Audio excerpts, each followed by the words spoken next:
नमस्कार दोस्तों, आप सभी का top 10 daily current affairs series में बहुत बहुत स्वागत है। और आज 28 अक्टूबर है। आज भी हम रोज की तरह ही 10 महत्वपूर्ण प्रश्नों पर चर्चा करेंगे।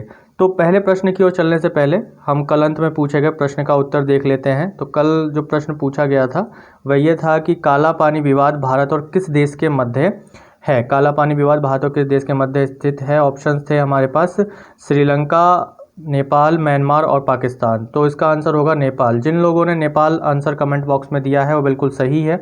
और नेपाल और भारत के बीच में ये काला पानी विवाद है, जो कि एक सीमा विवाद है। भारत का राज्य उत्तराखंड की जो सीमाएं नेपाल के साथ लगती हैं वहाँ पर ये विवाद है। और इसे काला पानी विवाद इसलिए कहा जाता है क्योंकि भारत और नेपाल के बीच में जो एक उत्तराखंड राज्य में सीमा का निर्धारण किया गया है वो काली नदी से किया गया है। तो इसी कारण से काला पानी विवाद कहा जाता है। तो चलते हैं आज के अपने पहले प्रश्न पर। तो आज का हमारा पहला प्रश्न है कि हाल ही में 2+2 वार्ता किन देशों के मध्य संपन्न हुई। ऑप्शंस हैं हमारे पास भारत और अमेरिका, भारत और चीन, भारत और ऑस्ट्रेलिया, भारत और रूस।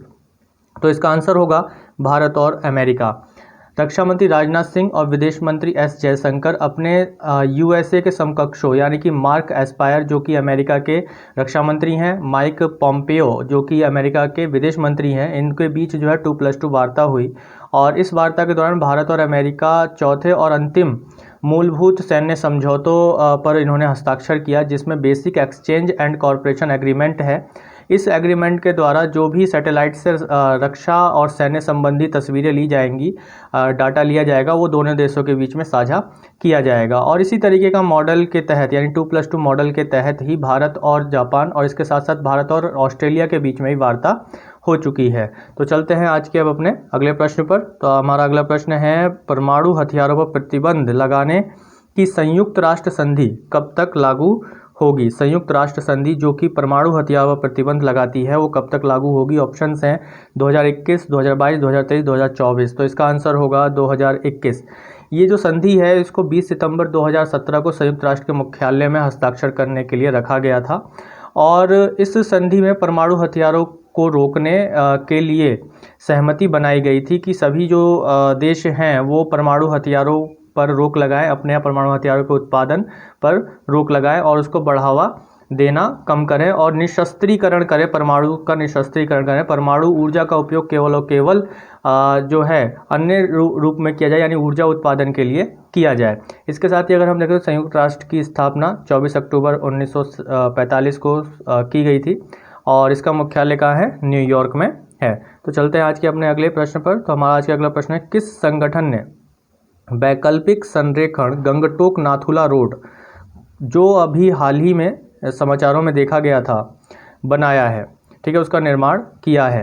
तो ऑप्शन है हमारे पास राष्ट्रीय राजमार्ग प्राधिकरण, सीमा सड़क संगठन, राज्य राजमार्ग प्राधिकरण, इनमें से कोई नहीं। तो आंसर होगा सीमा सड़क संगठन, बॉर्डर रोड ऑर्गेनाइजेशन ने इसको बनाया है। और केंद्रीय रक्षा मंत्री राजनाथ सिंह ने इस रोड का जो गंगटोक नाथुला रोड है इसका उद्घाटन किया है। और इस सड़क का जो मुख्यालय है उसका निर्माण सिक्किम में सेना और के सीमा सड़क संगठन द्वारा किया गया और ये मार्ग गंगटोक को नाथुला से जोड़ता है। तो इसी तरीके से चलते हैं अपने अगले प्रश्न पर। आज का हमारा अगला प्रश्न है भारतीय मूल के बेवल राम कलवान को किस देश के राष्ट्रपति के रूप में चुना गया है। किस देश के राष्ट्रपति के रूप में चुना गया है। तो ऑप्शन है हमारे पास मालदीव, सेशेल्स, अंडोरा, इनमें से कोई नहीं। तो आंसर होगा सेशेल्स। सेशेल्स में ये 1977 के बाद ये पहली बार हुआ है कि कोई विपक्षी दल का नेता वहाँ का राष्ट्रपति बना है। तो भारतीय मूल के हैं वेवल राम कलवान और उन्हें राष्ट्रपति पद के लिए चुना गया है सेशेल्स के। और राजधानी इसकी विक्टोरिया है और यहाँ की मुद्रा जो है वो सेशेल्सी रुपया है। यदि हम मानचित्र पर सेशेल्स की स्थिति को देखें तो ये कुछ इस प्रकार दिखाई।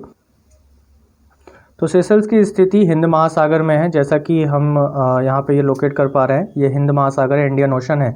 इंडियन ओशन में सेशेल्स की स्थिति है और भारत के ये दक्षिण पश्चिम दिशा में स्थित है। तो ये यहाँ पर सेशेल्स है जो कहाँ है, हिंद महासागर में है। ये द्वीपीय देश है, का छोटा सा एक द्वीपीय देश है। इसकी राजधानी क्या है, विक्टोरिया इसकी राजधानी है। तो चलते हैं आज अगले प्रश्न पर। तो आज का हमारा अगला प्रश्न है संयुक्त राष्ट्र द्वारा अनुमोदित परमाणु हथियार निषेध संधि पर हस्ताक्षर करने वाला नवीनतम देश कौन सा है, जिसने अभी हाल ही में परमाणु हथियार निषेध संधि पर हस्ताक्षर किया है? तो ऑप्शंस हैं हमारे पास होंडुरस, नीदरलैंड, जेनेवा, भारत। तो इसका आंसर होगा होंडुरस। होंडुरस संयुक्त राष्ट्र के अनुमोदित परमाणु हथियार निषेध पहल में जो है बहुपक्षीय संधि है जो परमाणु निशस्त्रीकरण के साधन पर बाध्यकारी करता है, और संयुक्त राष्ट्र के अनुसार होंडुरस राष्ट्र संधि पर हस्ताक्षर करने वाला 50वां देश बना है ये, और ये देश से परमाणु हथियारों के इस्तेमाल पर रोक लगाने का आग्रह करता है ये संधि, और इसके साथ ही परमाणु हथियारों के इस्तेमाल की भी निंदा करता है। और राजधानी अगर हम होंडुरस की देखें तो तेगुसिगाल्पा है और मुद्रा लेम्पिरा है। तो चलते हैं अब आज के अपने अगले प्रश्न पर। तो हमारा अगला प्रश्न है, भारतीय सेना द्वारा प्रतिवर्ष इन्फेंट्री दिवस कब आयोजित किया जाता है?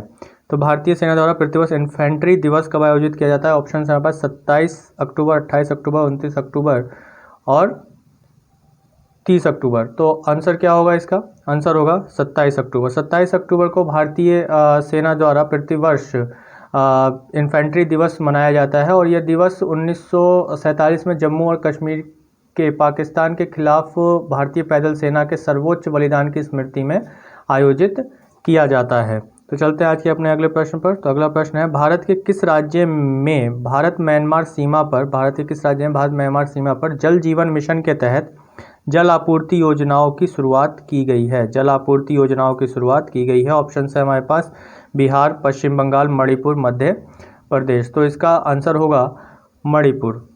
मणिपुर भारत के राज्य मणिपुर में भारत म्यांमार सीमा पर जल जीवन मिशन के तहत जल आपूर्ति योजनाओं की शुरुआत की गई है, और इस मिशन के तहत 2 गांवों के लिए 2 जल आपूर्ति योजनाओं का उद्घाटन भी किया गया है, और उस क्षेत्र में जल की आपूर्ति करने के लिए जो जिम्मेदारी सौंपी गई है वो ग्राम सभाओं को सौंपी गई है, यानी ग्राम सभाओं के माध्यम से इस योजना को पूरा किया जाएगा। तो चलते अगले प्रश्न पर। अगला प्रश्न है कि हाल ही में किसने भारत तिब्बत सीमा पुलिस के 59वें स्थापना दिवस पर आयोजित समारोह की अध्यक्षता की? ऑप्शन है हमारे पास नितिन गडकरी, नरेंद्र मोदी, रामनाथ कोविंद, श्री जी किशन रेड्डी। तो केंद्रीय गृह राज्य सचिव श्री जी किशन रेड्डी ने अभी भारत तिब्बत सीमा पुलिस बल यानी ITBP के 59वें स्थापना दिवस पर यानी कि 24 अक्टूबर पर आयोजित समारोह की अध्यक्षता की है। तो चलते हैं अब अपने अगले प्रश्न पर। विराट कोहली के साथ 2008 वर्ल्ड कप अंडर 19 जीतने वाले किस खिलाड़ी ने क्रिकेट से हाल ही में संन्यास ले लिया है? ठीक है, ऑप्शन है तन्मय श्रीवास्तव, अजितेश अर्गल, उन्मुक्त चांद, तरुवर कोहली। तो आंसर होगा तन्मय श्रीवास्तव। तन्मय श्रीवास्तव ने विराट कोहली के साथ 2008 में अंडर 19 वर्ल्ड कप जीता था, और इस वर्ष उन्होंने अभी ही जो है क्रिकेट से संन्यास लेने का निर्णय लिया है। तो चलते हैं अपने अगले प्रश्न पर। अगला प्रश्न है कि भारत ने सुरक्षा के क्षेत्र में एक और उपलब्धि हासिल करते हुए किस राज्य में एंटी टैंक गाइडेड मिसाइल नाग का परीक्षण किया है? एंटी टैंक गाइडेड मिसाइल नाग का परीक्षण किया है। ऑप्शन है केरल, गुजरात, राजस्थान, पंजाब। तो इसका आंसर होगा राजस्थान। राजस्थान इसका आंसर होगा। भारत में सुरक्षा के क्षेत्र में एक और उपलब्धि हासिल करते हुए राजस्थान राज्य के पोखरण फायरिंग रेंज में एंटी टैंक गाइडेड मिसाइल यानी नाग का जो है आखिरी परीक्षण किया गया, और इसके बाद अब जो है नाग को भारतीय सेना में शामिल कर लिया जाएगा। तो ये थे आज के हमारे 10 महत्वपूर्ण प्रश्न, और चलते हैं आज का जो अंत में पूछा जाने वाला प्रश्न क्या है। हाल ही में अंतर्राष्ट्रीय सौर गठबंधन के अंतर्गत विश्वस्तरीय पुरस्कार एशिया प्रशांत क्षेत्र में किस देश को प्रदान किया गया? यानी ISA इंटरनेशनल सोलर अलायंस के अंतर्गत जो विश्वस्तरीय पुरस्कार दिया जाता है वो एशिया प्रशांत क्षेत्र में किस देश को प्रदान किया गया? ऑप्शन है जापान, भारत, ऑस्ट्रेलिया, थाईलैंड। तो इसका आंसर आप सभी को कमेंट बॉक्स में ज़रूर देना है। ये वीडियो आप लोगों को अच्छी लगे तो शेयर और लाइक कीजिए, और ज़्यादा से ज़्यादा सब्सक्राइब कीजिए, ताकि हम आप लोगों के सामने ऐसी वीडियोस रोज़ लाते रहें।